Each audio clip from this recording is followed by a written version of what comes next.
A lot of you clicking on this video are probably thinking it's just going to be some generic list full of climax shots, cool anime shots, and max power shots. But this list is going to be very different. We're going to be going over moves that just straight up make no sense, or have a property to them that could theoretically turn every match into whatever goes through Kanye West's mind on a daily basis. Hey, good morning, Kanye. Shut the fuck up. Right, so we're going to start with two shots that basically do the same thing. The anime iterations of Butterfly Dream and Maboroshi Shot. And I think it's safe to say that these shots are absolute nonsense. A lot of you may be asking why, because they're not particularly strong in terms of power or speed. And that is true. But the reason I think these shots are crazy is because of one reason.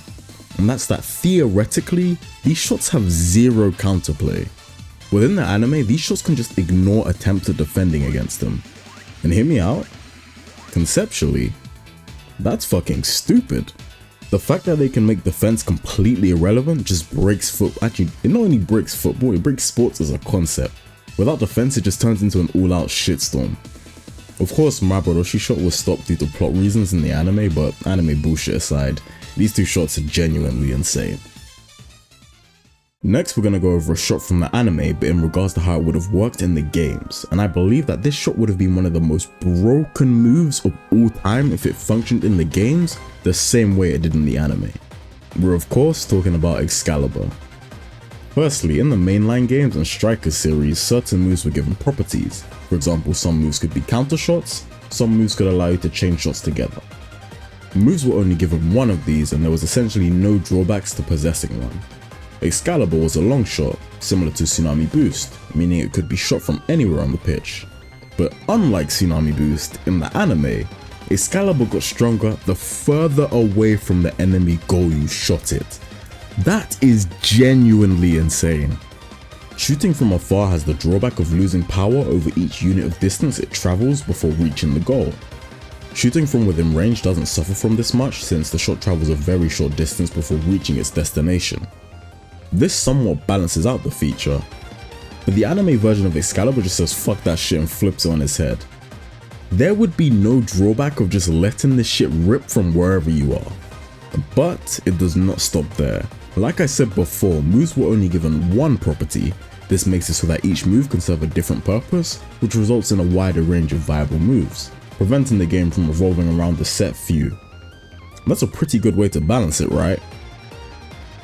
Yeah, Excalibur has two.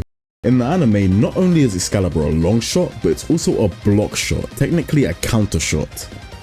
I don't think I need to mention how absurd that is, but let's break it down a little bit.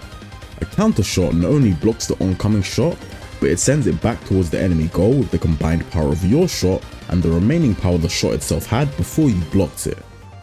Now add this onto the fact that Excalibur gets stronger the further away it is from the goal, and you're dealing with a shot that does have counterplay, but you can just tell that counterplay to fuck off. You'd need to burn a lot of resources to slow it down, only for it to gain more power after you've burned said resources. Like, the way people would have played the game would have been drastically different. You would have needed a shot block on every character you had on the field. Also, I know you tried that shit as a kid. I know you turned on the game and tried to test if Excalibur actually gained more power the further it is away from the goal. I did that too, and I was sad as fuck. Lastly, we're actually going to go over some moves from the game this time, not the anime. Similar to the first segment, it's two moves and these moves are actually crazy for the same reason. Inazuma 11 3 Jetstream and Go to Chronostone's Last Death Zone. These two moves are the strongest shots in their entire games of their elements. And there is nothing broken about being the strongest shot in a game. But what is broken about these two moves is that they're both long shots. The ability to just unleash one of the strongest things in the game whenever you want from wherever you want is kinda nuts. You can also further boost this by adding shot chains into the mix. Something else to add is that these kinda turn the whole box-based defensive phase into a complete joke. As the person on the defense, you could just decide to chase the ball player and initiate lockdown defense. But instead of the offensive player only having the normal 4 options, which are pass, press forward, take the commando, or disengage, the offensive player has a 5th option, which is just to let that shit rip. So maybe instead, you could decide to fall back and get your defenders into place for some shot blocks. However, this is also risky since they can just set up a chain easier, as well as position another player perfectly for a pass to just bypass your defenders. it's kinda impossible to not get value from these two moves, which is what makes them so crazy. And don't forget that last Death Zone could benefit from Keshin Armed and Mixie Max. I am actually hoping that if Excalibur is in Victory Road, it actually gets its anime property of gaining power over distance. I know it would turn online into a complete shitstorm, but it would be nice to see. Like, comment, subscribe. If this video does well, maybe I'll make a part 2.